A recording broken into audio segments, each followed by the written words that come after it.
नाम का दैत्य था जिसे नरकासुर भी कहते थे, और भूमिपुत्र होने के कारण यह भौमासुर कहलाता है।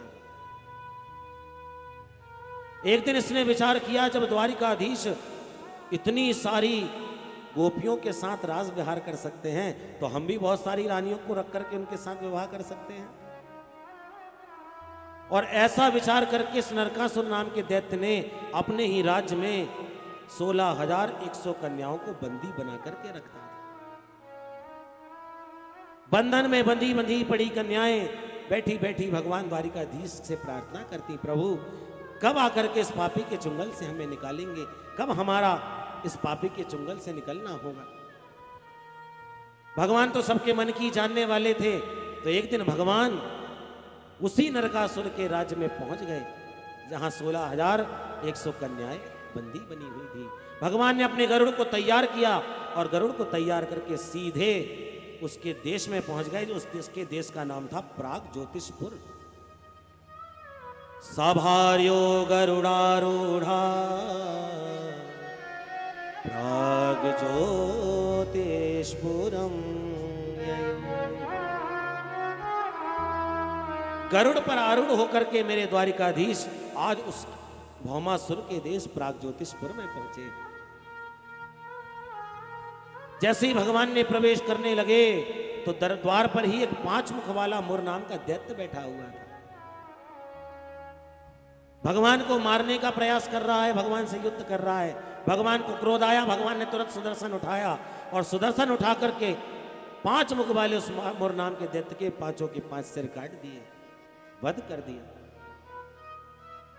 और आज भगवान ने एक मुर नाम के दैत्य का वध किया, इसलिए मेरे भगवान का नाम मुरारी हो गया। बोल मुरारी भगवान की जय। भगवान का नाम मुरारी पड़ा है। भगवान आगे गए और जैसे ही भौमासुर ने भगवान को आते देखा तो भगवान से युद्ध करना प्रारंभ कर दिया। जैसे ही भगवान से युद्ध करना प्रारंभ किया, भगवान को क्रोध आया। भगवान ने तुरंत अपना सुदर्शन उठाया है और सुदर्शन उठा करके भौमासुर के सिर को काटा। भौमासुर का वध हुआ और 16,100 कन्याएं जो बंदी बनी पड़ी थी, भगवान ने सबको बंधन से मुक्त किया है। भगवान ने कहा, देवी जी अब आप लोग भी स्वतंत्र हैं, प्रेम से अपने अपने घर जाओ। हमने तुम्हें मुक्त कर दिया, अब हम अपने घर जा रहे हैं, तुम अपने घर जाओ। 16,100 कन्याएं हाथ जोड़ करके बोली, सरकार ये क्या कर रहे हैं आप?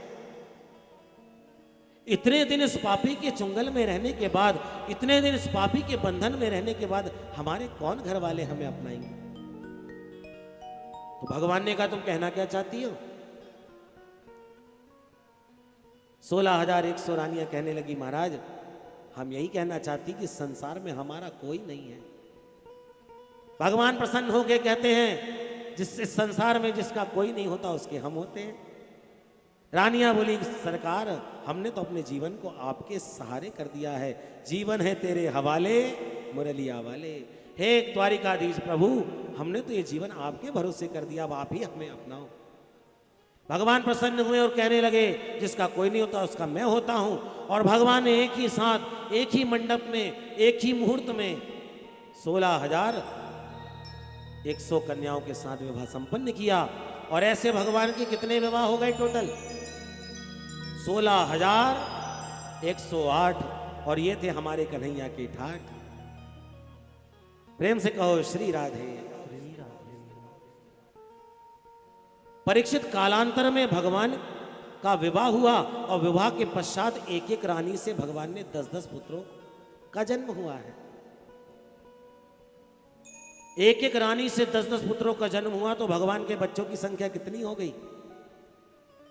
16,108 गुणित 10, घर में जाके लगा लेना हिसाब। 1,61,080 पुत्रों को भगवान ने जन्म दिया। और कुछ महात्माओं से हमने ऐसा भी सुना कि 10-10 पुत्रों के साथ एक एक कन्या का भी जन्म हुआ था। और धीरे धीरे करते करते भगवान के परिवार की संख्या 56 करोड़ में परिणत हो गई। विचार कीजिए कितना बड़ा परिवार था भगवान का।